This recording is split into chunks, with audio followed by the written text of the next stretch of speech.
Hi, I'm Becky Fury and I'm here today to talk to Jade, who is a Tantra educator and Taoist teacher. So, we're going to talk about conscious self-pleasuring, which sounds a bit pretentious. What's that all about?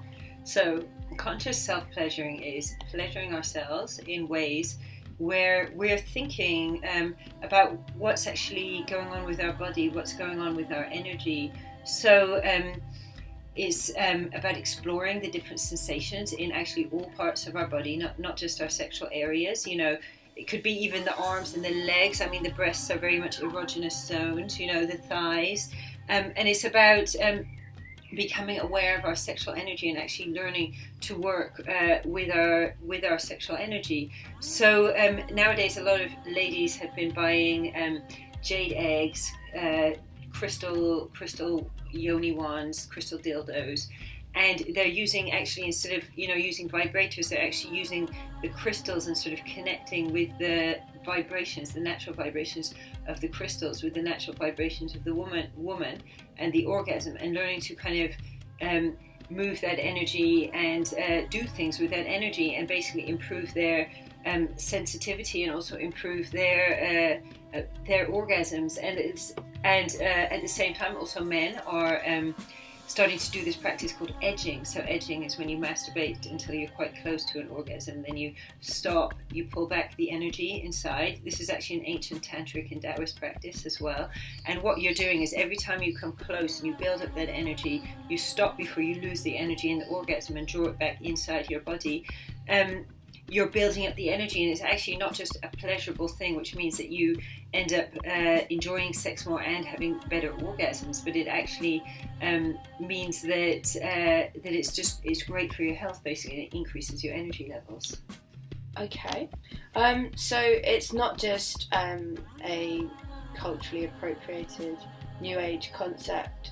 It's something that's actually good for your health, and it's a very ancient technique that is good for people. Yeah, it's an ancient technique which is both about pleasure and it's about health. So in ancient China, for example, there wasn't a taboo about sex. It wasn't thought of as being about moral or immoral. It was just thought as being about health. So all the practices were about increasing the ways to do it, ways to have sex that would increase your health and also increase your pleasure. So there are whole manuals called The Art of the Bedchamber, which almost every ancient Chinese family used to keep in their bedroom.